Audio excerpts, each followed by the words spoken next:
بسم اللہ الرحمن الرحیم ثم لما نقلت الفلسفة عن اليونانية إلى العربية وخاض فيها الإسلاميون وحاولوا الرد على الفلاسفة فيما خالفوا فيه الشريعة فخلطوا بالكلام كثيرا من الفلسفة ليحققوا مقاصدها فيتمكنوا من إبطالها وهلم جرا إلى أن أدرجوا فيه معظم الطبيعيات والإلهيات وخاضوا في الرياضيات حتى كاد لا يتميز عن الفلسفة لولا اشتماله على السمعيات وهذا هو كلام المتأخرين۔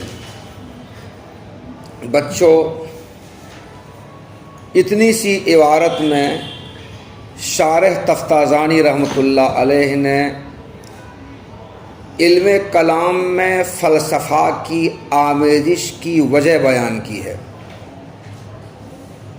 متقدمین متکلمین کے علم کلام میں فلسفہ کی ملاوٹ نہیں تھی، مگر متأخرین متکلمین کے علم کلام میں فلسفہ کی ملاوٹ ہو گئی۔ کیوں؟ اس کی وجہ اس عبارت میں انہوں نے بتائی ہے۔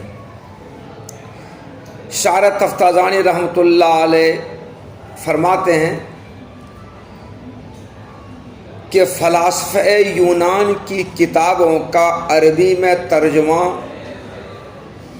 یوں تو شروع ہو گیا تھا خلیفہ ابو جعفر منصور عباسی کے زمانے ہی میں 137 ہجری میں، مگر اس پر زیادہ کام خلیفہ مامون رشید کے دور میں ہوا۔ ان کے زمانے میں زیادہ کام نہیں ہوا، زیادہ کام انہی کے زمانے میں ہوا۔ تو جب فلاسفہ یونان کی کتابوں کے عربی میں ترجمہ شروع ہوا تو مسلمان علماء اور متکلمین بھی علم فلسفہ کو حاصل کرنے میں لگ گئے، اور فلاسفہ نے مخالف شریعت جو اصول و قواعد مقرر کر رکھے تھے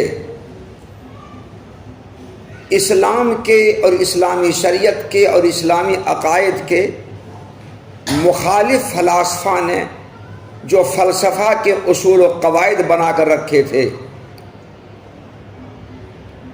مسلمان علماء اور متکلمین نے فلاسفہ کے ان اصول و قواعد کو رد کرنے کا ارادہ کیا، اور فلاسفہ ہی کی زبان اور انہی کی اصطلاحات میں بحث کر کے، گفتگو کر کے، مناظرہ کر کے، مکالمہ کر کے اسلامی عقائد کے مخالف فلاسفہ کے اصول و قواعد کو رد کرنے اور اسلامی عقائد کو عقل اور نقل دونوں کے مطابق ہونے کو ثابت کرنے کا ارادہ کیا۔ اس مقصد کو حاصل کرنے کے لیے مسلمان علماء اور متکلمین نے علم کلام میں فلاسفہ کی کتابوں کا بہت بڑا حصہ داخل کر دیا، علم فلسفہ کا بہت بڑا حصہ داخل کر دیا، اور داخل کرنے کا یہ سلسلہ چلتا رہا۔ مسلمان علماء اور متکلمین نے علم کلام کا بہت بڑا حصہ، فلسفہ کا بہت بڑا حصہ علم کلام میں داخل کر دیا، طبعیات اور الہیات کا بہت بڑا حصہ داخل کر دیا، یہاں تک کہ ریاضیات کا بھی بہت بڑا حصہ علم کلام میں داخل کر لیا، اور یہ داخل کرنے کا سلسلہ چلتا رہا۔ انہیں علم کلام اور علم فلسفہ دونوں کو ایسا گڑمڑ کر دیا کہ اگر علم کلام میں کچھ نقلی مسائل مذکور نہ ہوتے، مثلا عذاب قبر کا مسئلہ، حشر و نشر کا مسئلہ، جنت دوزخ کا مسئلہ، یہ مسائل علم کلام میں مذکور نہ ہوتے تو ایسا لگ رہا تھا کہ علم کلام اور فلسفہ دونوں ایک ہی ہو جائے گا، دونوں میں امتیاز ہی نہیں رہے گا، دونوں کو فرق ہی نہیں رہے گا، مسلمان علماء اور متکلمین علم کلام میں فلسفہ کو اتنا ملا دیا، اور یہ ملانے کا سلسلہ چلتا رہا۔ کیوں اتنا ملایا؟ مسلمان علماء اور متکلمین کا ارادہ یہ تھا کہ فلاسفہ نے اسلامی شریعت کے مخالف فلسفہ کے جو اصول و قواعد مقرر کر رکھے ہیں، فلاسفہ ہی کی زبان اور انہی کی اصطلاحات میں ہم بحث کر کے، گفتگو کر کے، ان کے ساتھ مناظرہ اور مباحثہ کر کے فلسفہ کے اصول و قواعد کو ہم رد کریں اور اسلامی دینی عقائد کے عقل اور نقل ان دونوں کے مطابق ہونے کو ہم ثابت کریں۔ اس مقصد سے اور اس مقصد کو حاصل کرنے کے لیے مسلمان علماء اور متکلمین نے علم کلام میں فلسفہ کو داخل کیا، اور فلسفہ کے بہت سے حصے انہوں نے اس میں شامل کر لیے۔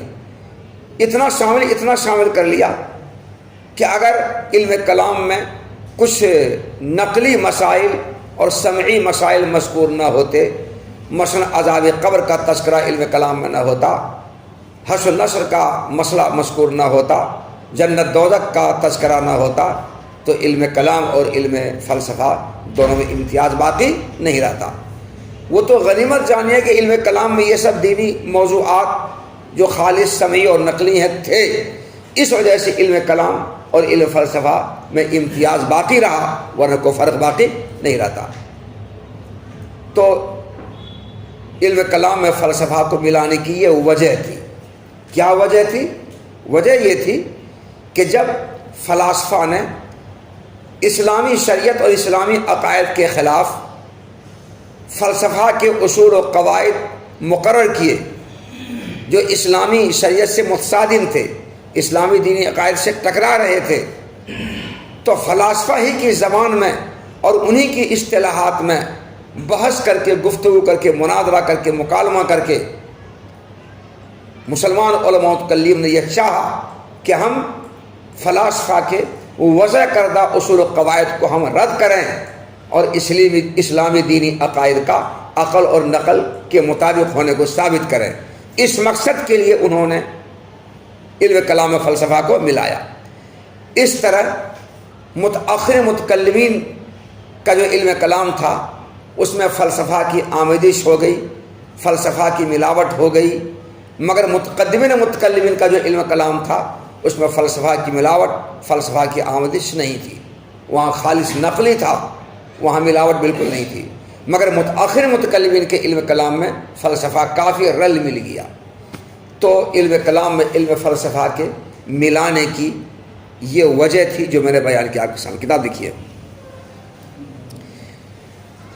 پھر جب فلسفہ یونانی زبان سے عربی زبان میں منتقل ہوا اور مسلمان علماء اور متکلمین فلسفہ کو حاصل کرنے میں مشغول ہو گئے، اور مسلمان علماء اور متکلمین نے فلاسفہ کی تردید کا ارادہ کیا ان اصول و قواعد میں جن اصول و قواعد میں فلاسفہ نے اسلامی دینی عقائد کی مخالفت کی تھی، خالف فی شریعت، اسلامی شرعی عقائد کی مخالفت کی تھی، ان اصول و قواعد میں فلاسفہ کی تردید کا ارادہ کیا۔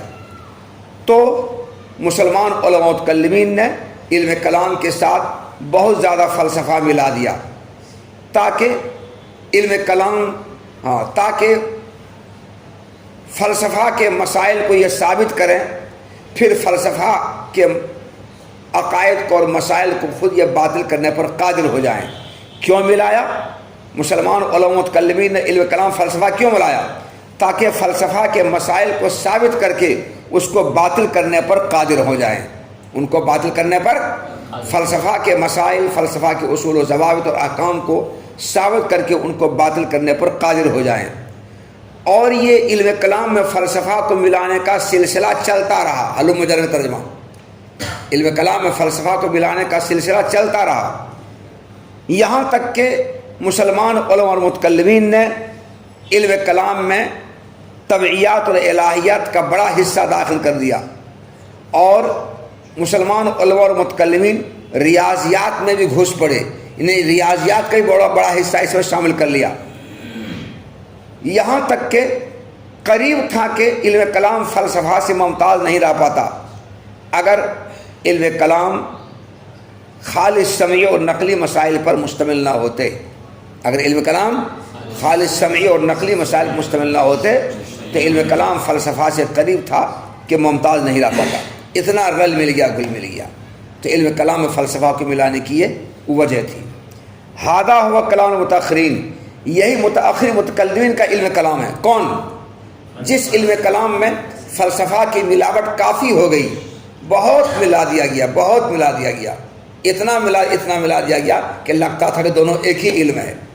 وہ تو چونکہ علم کلام میں کچھ دینی مسائل مذکور تھے جو خالص دینی نقلی، اس لیے تھوڑا امتیاز باقی رہ گیا، ورنہ لگتا تھا دونوں کو امتیاز نہیں رہے گا، دونوں کو فرق نہیں رہے گا. اتنا ملایا. تو متأخر متکلمین کا علم کلام یہی ہے جس میں کافی ملاوٹ ہو گئی تھی فلسفہ کی. وَهَذَا هُوَ كَلَامُ الْمُتَأَخِّرِينَ، اور یہی متأخر متکلمین کا علم کلام ہے جس میں فلسفہ کی کافی ملاوٹ ہو گئی تھی. آگے چلیے.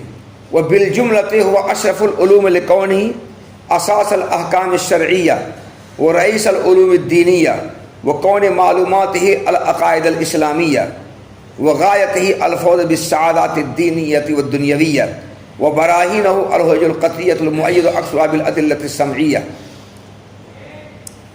اس عبارت میں شارح تفتازانی رحمۃ اللہ علیہ نے علم کلام کو دنیا کے تمام علوم میں سب سے زیادہ شرف اور بزرگی کا حامل علم بتایا ہے.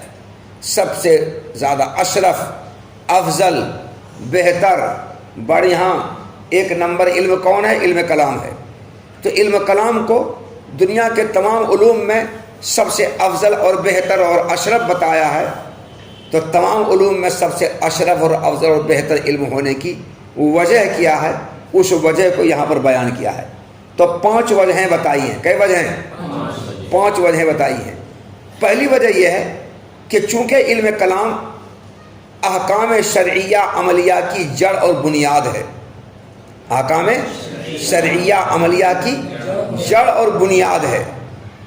احکام شرعیہ فرعیہ عملیہ، روزہ، نماز، حج، زکوٰۃ کے جو مسائل ہیں، جو احکام ہیں، ان کی جڑ کون ہے؟ علم کلام. اور ہم جو علم حاصل کرتے ہیں سال اول سے لے کر کے دور حدیث تک، ان تمام علم کا مقصد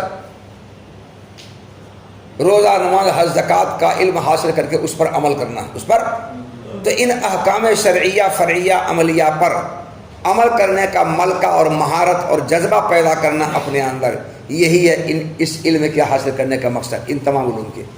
اور اس مقصد کی جڑ اور بنیاد کون ہے؟ علم کلام. تو جو جڑ، جو مقصد ہے، اس مقصد کے جڑ بنیاد تو اعلیٰ ہوگا نا. جو مقصد ہے سال اول سے دور حدیث تک جو علم حاصل کرتے ہیں، سب کا مقصد کیا ہے؟ ان تمام کاموں کو کر کے ہم اللہ رسول کو راضی کر لیں. روزہ، نماز، حج، زکوٰۃ یہ احکام شرعیہ فرعیہ عملیہ ہے، اس پر عمل کر کے اللہ رسول کو ہم راضی کر لیں. یہی مقصد ہے سال اول سے لے کر دور حدیث تک تمام علوم کے حاصل کرنے کا مقصد یہی ہے. اور اس مقصد کی جڑ کون ہے؟ علم کلام. تو علم کلام تمام علوم میں افضل اشرف ہوا کہ نہیں ہوا؟ جو مقصد ہے جب اس سے اعلیٰ اور افضل ہوا تو جو غیر مقصد منطق فلسفہ اس کے مقابلے بدرجہ اولا یہ اعلیٰ اور اشرف افضل علم ہوگا. اب یہ بات سمجھیے کہ علم کلام احکام شرعیہ فرعیہ عملیہ کی جڑ کیسے ہے. تو احکام شرعیہ فرعیہ عملیہ، روزہ، نماز، حج، زکوٰۃ پر عمل کرنا واجب ہے بے شک، مگر ان پر عمل کرنا واجب ہونا تبھی معلوم ہوگا جب ان احکام کے لانے والے کو ہم پہچانیں. ان احکام کے لانے والے کون ہیں؟ اللہ رسول. ارے لانے والے اللہ رسول ہے. تو جب تک ہم ان احکام کے لانے والے کو نہیں پہچانیں گے، اللہ رسول کو نہیں پہچانیں گے، تب تک ان احکام پر عمل کرنا واجب نہیں ہوگا. واجب تبھی ہوگا جب ان احکام کے لانے والے کو پہچانیں. اور ان احکام کے لانے والے کو ہم پہچان سکتے ہیں کس کے ذریعے؟ علم کلام کے ذریعے. تو جب تک ہم علم کلام کو نہیں جانیں گے تو اس علم کے لانے والے کو نہیں پہچان پائیں گے. جب نہیں پہچان تو لانے والے کو پہچاننا موقوف ہے کسے؟ علم کلام کے جاننے پر. تو پتہ چلا کہ علم کلام ان تمام علوم کے سردار ہے. تو احکام شرعیہ فرعیہ عملیہ پر عمل کرنا واجب ہے، اور یہ واجب ہونے کا علم تبھی ہوگا جب ان احکام کے لانے والے کو جانیں، اور احکام کے لانے والے کو ہم جان سکتے ہیں کیسے؟ علم کلام سے۔ اس لیے علم کلام ان احکام شرعیہ فرعیہ عملیہ کی جڑ اور بنیاد بھی، اور جو جڑ اور بنیاد ہوتا ہے اس کا ویلو زیادہ ہوتا ہے۔ درخت میں جڑ کا ویلو زیادہ ہے نا، اس سے پانی کہاں دیتے ہیں؟ جڑ میں۔ کھاد کہاں دیتے ہیں؟ جڑ میں۔ اس کی پرورش برداشت کہاں ہوتی ہے؟ جڑ میں۔ ارے خدمت سیوا کہاں ہوتی ہے؟ درخت کی جڑ میں۔ اوپر میں سیوا تھوڑے ہوتی ہے، جڑ میں سیوا ہوتی ہے۔ اس کی ساری خدمت اور خوشامد برآمد درخت کی وہ سب جڑے میں ہوتا ہے، تو اس لیے جڑ کی اہمیت ہے۔ تو علم کلام تمام علوم میں اعلیٰ اور افضل اور اشرف ہے، اس کی یہ ایک وجہ ہوئی۔ دوسری وجہ، علم کلام تمام علوم دینیا کا سردار ہے۔ علوم دینیا حدیث، تفسیر، فقہ، حدیث، تفسیر، فقہ، عقائد، یہ سب علوم دینیا ہیں۔ ان سب کا سردار کون ہے؟ علم کلام۔ کیونکہ حدیث، تفسیر، عقائد تب تک ہم نہیں جان سکتے ہیں جب تک اللہ رسول کی معرفت ہمیں حاصل نہ ہو، اور اللہ رسول کی معرفت تبھی حاصل ہوگی جبکہ علم کلام کو ہم جانیں گے۔ اس لیے علم کلام تمام علوم دینیا کا سردار ہوا۔ کیا ہوا؟ یہ سردار ہوا۔ تو علم، اور جو سردار ہوتا ہے وہ اعلیٰ اور اشرف ہوتا ہے، افضل ہوتا ہے۔ جو اعلیٰ ہوتا ہے، افضل ہوتا ہے، اشرف ہوتا ہے، اس لیے علم کلام تمام علوم میں افضل و اشرف ہے۔ تو علم کلام کے تمام علوم میں اشرف افضل ہونے کی دوسری وجہ ہوئی۔ تیسری وجہ، علم کلام میں معلوم ہونے والے جو مسائل ہیں وہ اسلامی دینی عقائد ہیں۔ کون ہیں؟ ارے اس علم کلام میں جو مسائل ہمیں معلوم ہوتے ہیں، جو احکامات ہمیں معلوم ہوتے ہیں، وہ کیا ہیں؟ اسلامی دینی عقائد۔ اور اسلامی دینی عقائد کے افضل اور اشرف ہونے میں کوئی شبہ نہیں ہے۔ تو علم کلام میں جانے جانے والے مسائل، معلوم ہونے والے مسائل اسلامی دینی عقائد ہیں، اور اسلامی دینی عقائد افضل اور اشرف اور بہتر ہیں۔ اس لیے علم کلام تمام علوم میں بہتر اور افضل ہوا۔ چوتھی وجہ علم کلام کے اشرف ہونے کی، علم کلام کے حاصل کرنے کا مقصد دینی اور دنیوی سعادتوں کو حاصل کرنا۔ کیا مقصد ہے؟ علم کلام کے حاصل کرنے کا مقصد دینی اور دنیوی سعادتوں کو حاصل کرنا ہے۔ اور دینی سعادت اور دنیوی سعادت یہ بے شک بہت اچھی بات ہے، یہ اعلیٰ اور افضل مقصد ہے، بہت اونچا مقصد ہے۔ جب مقصد یہی ہے اور یہ علم کلام سے حاصل ہوگا، اس لیے علم کلام تمام علوم میں اشرف اور افضل ہے۔ علم کلام کے تمام علوم میں اشرف افضل ہونے کی پانچویں وجہ یہ ہے کہ علم کلام کے مسائل کو ثابت کرنے کے لیے جو دلائل دیے جاتے ہیں وہ دلائل عقلیہ قطعیہ ہیں۔ کون ہے وہ؟ دلائل عقلیہ اور قطعیہ ہیں۔ اور ان دلائل عقلیہ قطعیہ میں سے بیشتر کی تائید نقلی دلائل سے ہوتی ہے۔ تو جن مسائل کے اس بات میں عقلی قطعی دلائل دیے گئے ہوں اور ان عقلی قطعی دلائل کی تائید اور توثیق نقلی دلائل سے ہوئی ہو، ظاہر بات ہے وہ کلام، وہ علم بڑا اونچا علم ہوگا، کیونکہ عقلی اور نقلی دونوں دلائل سے اس علم کے مسائل کا اثبات ہوا۔ جب دونوں دلائل سے اس علم کے مسائل کا اثبات ہو تو وہ علم بہت اونچا ہو گیا، بہت اونچا ہو گیا۔ اس لیے علم کلام تمام علوم میں سب سے اشرف افضل علم ہے۔ یہ 5 وجہ بیان کی ہے علم کلام کے اشرف افضل ہونے کی۔ وہ بالجملتی ترجمہ، اور بہرحال علم کلام تمام علوم میں سب سے زیادہ شرف اور بزرگی کا حامل علم ہے، کیونکہ علم کلام احکام شرعیہ فرعیہ عملیہ کی جڑ اور بنیاد ہے، اور علم کلام تمام علوم دینیا کا سردار ہے، اور علم کلام کی معلومات اسلامی دینی عقائد ہیں، اور علم کلام کے پڑھنے کا مقصد دینی اور دنیوی سعادتوں سے ہمکنار ہونا ہے، دینی اور دنیوی سعادتوں کے ساتھ کامیاب ہونا ہے۔ اور اسلامی دینی عقائد کے دلائل وہ قطعی دلائل ہیں جن میں سے بیشتر کی تائید نقلی دلائل سے ہوئی ہے یا کی گئی ہے۔ اس لیے اسلامی دینی عقائد اسلامی دینی عقائد کے دلائل جو دلائل قطعیہ ہیں ان میں سے بیشتر کتاب نقل دلائل سے ہونے کی وجہ سے یہ علم کلام تمام علوم میں اشرف اور افضل ہوا۔ تو علم کلام کے تمام علوم میں اشرف افضل ہونے کی یہ 5 وجہیں بیان کی ہیں۔ اب آگے ایک اعتراض، وما نقل عن السلف من الطعن فيه والمنع عنه فإنما هو للمتعصب في الدين والقاصر عن تحصيل اليقين والقاصد إلى إفساد عقائد المسلمين والخائض فيما لا يفتقر إليه من غمام المتفلسفين وإلا فكيف يتصور المنع عما وأصل الواجبات وأساس المشروعات۔ اعتراض یہ ہے کہ جب علم کلام اتنا شرف بزرگی کا حامل علم ہے، اتنا اشرف اور اعلیٰ علم ہے، اتنا بڑھیا اور ایک نمبر کوالٹی کا علم ہے، تو پھر علماء نے اس علم کے سیکھنے کی مذمت کیوں کی؟ اس علم کے حاصل کرنے کو برا بھلا کیوں کہا؟ مذمت کیوں کی؟ مثلا امام ابو یوسف رحمۃ اللہ نے فرمایا کہ علم کلام کو حاصل کرنے والا زندیق ہے، کافر ہے۔ امام شافعی رحمۃ اللہ نے فرمایا کہ علم کلام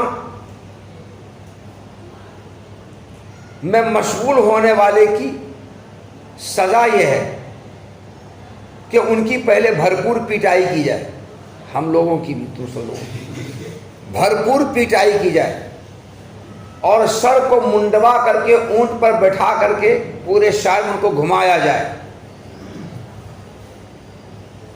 جوتے کا ہار پہنا کر کے، اور پورے شہر میں یہ اعلان کرایا جائے کہ قرآن و سنت کا علم چھوڑ کر، شرعی علوم کو چھوڑ کر غیر ضروری علم مشغول ہونے والی کی سزا یہی ہے جو دی جا رہی ہے ان لوگوں کو۔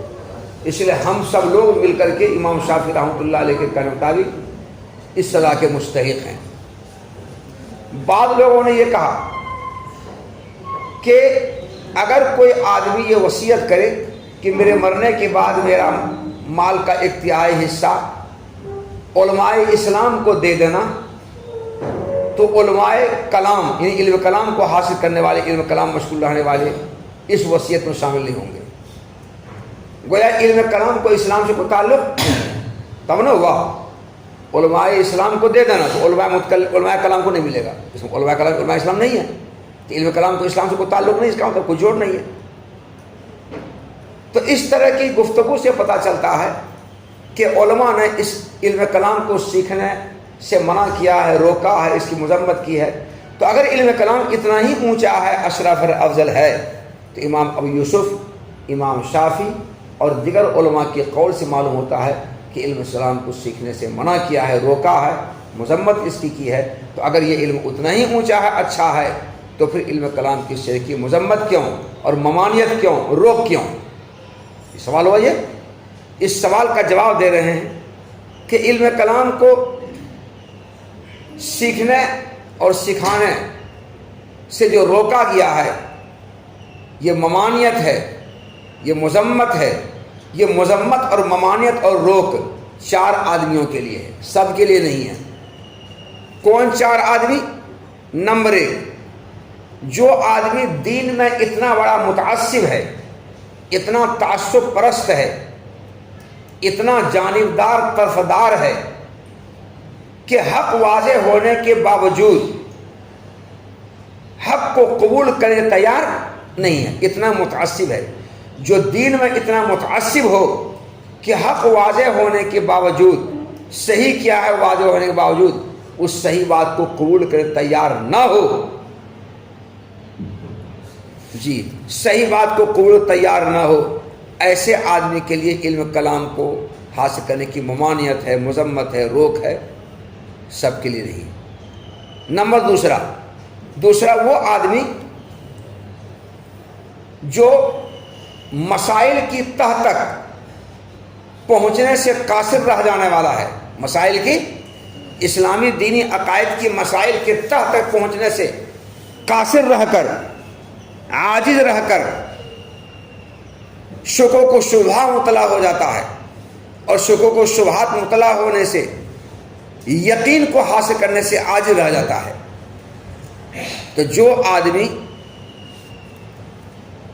اسلامی دینی عقائد کی تہ تک پہنچنے سے قاصر رہ کر، شکوک و شبہات مطلع ہو کر یقین کو حاصل کرنے سے عاجز ہو، قاصر ہو، یہ روک اور یہ ممانعت اس کے لیے ہے، یہ روک اور ممانعت اس کے لیے ہے، سب کے لیے نہیں ہے۔ دو ہوا۔ تیسرا وہ آدمی جو مسلمانوں کے عقائد کو بگاڑنے کا ارادہ رکھتا ہو، اسلامی دینی عقائد کو سیکھ کر مسلمانوں کے عقائد کو بگاڑنے کا، خراب کرنے کا ارادہ رکھتا ہو، یہ روک اور ممانعت اس کے لیے ہے۔ چوتھا، فلاسفہ کی لایعنی اور غیر ضروری بحثوں اور موشگافیوں میں جو دلچسپی رکھتا ہو، یہ ممانعت اس کے لیے ہے۔ فلاسفہ کی جو لایعنی بحثیں ہوتی ہیں، غیر ضروری موشگافیاں ہوتی ہیں، غیر مفید موشگافیاں اور بحثیں ہوتی ہیں، اس میں جو دلچسپی رکھتا ہے، ان لوگوں کے لیے روک اور ممانعت ہے۔ یہ چار قسم کے لوگوں کے لیے روک اور ممانعت ہے۔ یہ مذمت چار قسم کے لوگوں کے لیے ہے۔ سب کو علم و کلام کے سیکھنے سے ممانعت اور مذمت بالکل نہیں ہے۔ یہ چار قسم کے لوگ ہیں۔ اس سے ان چاروں قسم کے لوگوں ہی کے لیے وہ سزا ہے جو امام ابو یوسف نے بیان کی، جو امام شافعی رحمۃ اللہ نے بیان کی، اور دیگر علماء اسلام نے بیان کی۔ یہ چار قسم لوگوں کے لیے ہے۔ اگر یہ چار قسم کے لوگ نہ ہوں، بلکہ ان چاروں قسموں سے الگ تھلگ ہو، تو ان کو پھر اس علم کلام سے نہیں روکا جائے گا۔ اور بھلا روکنے کا تصور کیسے ہو سکتا ہے جو علم کلام تمام واجب علموں میں تمام واجب علموں کی جڑ اور بنیاد ہے، اور تمام احکام شریعہ کی جڑ اور بنیاد ہے، تو ایسے کو حاصل کرنے سے روکا کیسے جا سکتا ہے اور مذمت کیسے کی جا سکتی ہے؟ یہی چار آدمی کے لیے مذمت ہے اور روک ہے۔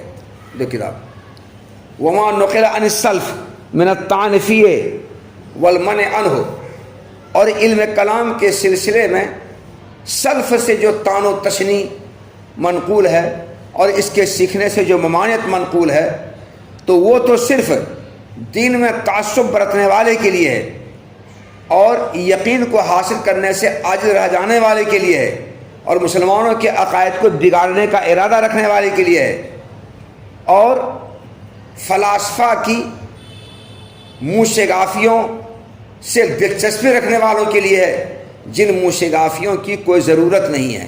لا یفتقر الیہ، فلاسفہ کی بحثوں اور موشگافیوں سے دلچسپی رکھنے والوں کے لیے ہے جس کی کوئی ضرورت نہیں ہے۔ ورنہ تو ایسے علم کو سیکھنے سے ممانعت کا تصور بھلا کیسے ہو سکتا ہے جو علم تمام واجبات کی جڑ اور تمام مشروعات کی اساس اور بنیاد ہے؟ اس کو سیکھنے سے ممانعت کیسے ہو سکتی ہے؟ وَإِلَّا، ورنہ تو ایسے علم کو سیکھنے سے ممانعت کا تصور کیسے کیا سکتا ہے جو علم تمام واجبات کی جڑ اور تمام احکام مشروعات کی بنیاد ہے؟ کیسے اس کو ممانعت کہہ سکتا ہے؟